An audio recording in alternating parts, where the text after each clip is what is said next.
How's everyone doing? I am Mobile Master Tech. We are here in Orlando, Florida, off of International Drive by the Boston Lobster Feast over here. And I've spotted several nodes. This is AT&T, Verizon over here. You can see right there. Looks like possible C-band on there. And then there's a T-Mobile one a little bit further down, right by the Verizon one. And that has Zio Fiber. Um, all three. I can tell you one thing for sure. It's been a good year since I've been on International Drive, and I can tell you absolutely for sure, all three carriers have made leaps and bounds in cellular improvement. Um, AT&T and Verizon had a lot of nodes already. They were pretty much fixed. Verizon, hands down, was like the king over here. It was no question. T-Mobile has made great strides, even putting small cells with N41 along the strip or along the road, and also uh, they're all on the buildings, right? They took a lot of Sprint small cells that they had over here and turned them into full macros. It was the mini macros. They turned them into just full macros.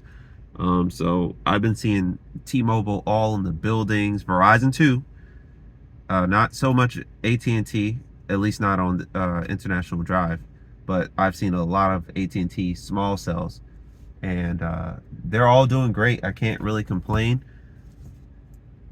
I think pretty much all three of them have fixed their network issues on International Drive. You can see AT&T here in front of the small cell. I have hit up to 1600, so I think it's the fastest I ever got for AT&T on millimeter wave.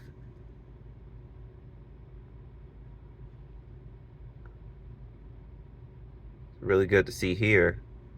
I don't have Verizon active right now. I had a little financial issues that was going on, so they're suspended at the moment. So I'm not going to be testing. I want to so bad. I'm not going to be testing them. There is a small possibility that I may end up leaving Verizon and picking up US Cellular, which gives the same priority just at a much cheaper rate, and then come back to Verizon's like regular network at a later time. Um,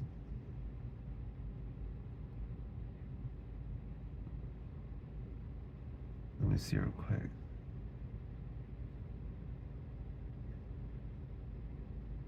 I'm trying to see if I can get some info on what I'm connected to. Maybe it's N260, could be N258. Who knows? You know, the AT&T does own it, so I would really love to see what I'm connected to for AT&T. But it's really nice to see.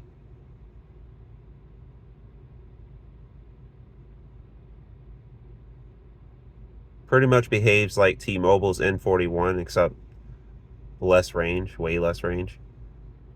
Um, I'm waiting for the iPhone maybe to update the signal, not sure. But anyways, we do have Project Genesis here. For whatever reason, it just doesn't want to connect to Dish, even though they're here. Dish has N70 is not available in this area for whatever reason, but the 10 megahertz of N71 is.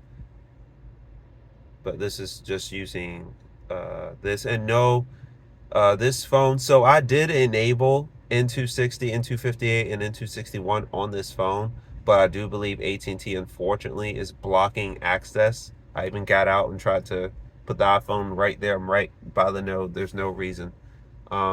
Neither one of my phones would access it on Dish's network, the millimeter wave. So I'm fairly sure Dish is blocking access to millimeter wave, unfortunately. I do have this phone too. This is the Moto G Stylus 2022, and this one is on Dish's network right now using the Rainbow SIM. Like I said, N70 is not in this area, so it's only using N71 at 10 megahertz.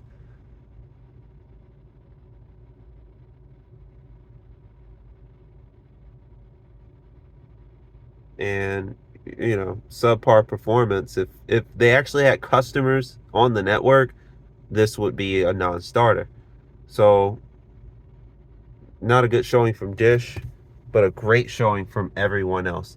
Also, some quick tidbits that I've noticed. AT&T, as you can see, they have 15 megahertz of N5 now in Orlando. And also, I have seen DSS on, even on this node right here. This node, I've seen running DSS uh, N2, DSS N66, and DSS um, N5, of course. So, and here we go. This is the N260, 100 megahertz. We have, let's see, I don't know how many carriers is going on. Total number of carrier. It just says one. I don't I don't know if that's true or not. I'll check it really quick. Hold on, let's see.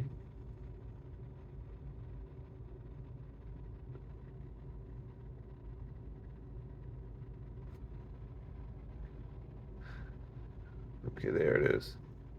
Now let's go back while it's still connected. See what happens.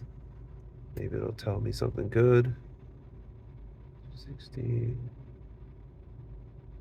Yeah, it's just one. I really don't like using the iPhone as an indicator. Unfortunately, it's how it is on the iPhone. But anyways, we do know it's N260. And yeah, T-Mobile's doing great. AT&T is doing great. I'm sure Verizon's doing great. I've been in this area before. I know Verizon. Look at those ping times from T-Mobile, outdoing AT&T. One more time, and this is, I think we're on NSA, but the small cell is using SA. I can force SA. I mean, not force SA. I forced NSA. Excuse me. So let's do a test on SA. Those uploads are crazy. All right, so let's go to SA real quick, and I'll show you that I'm on NSA too. By the way, I'll go ahead and load that up if you guys want to see it. There you go. Into 66, 20 megahertz, 100, and then band 2. So we're gonna go ahead and just so you know, I'm connected to the small cell. We'll go ahead and I want to remember that PCI 700, so it's easy to remember. And we're gonna go ahead and NR all, configure, go back and see what happens. Okay, so now we're on NSA and 700, you see that? And that's it. So I don't know if, yeah, it doesn't aggregate with anything. So it's just 100 megahertz on the small cell. But hey, still really good performance. 10, now it went down to 10, as you can see. So great ping times. This is fantastic.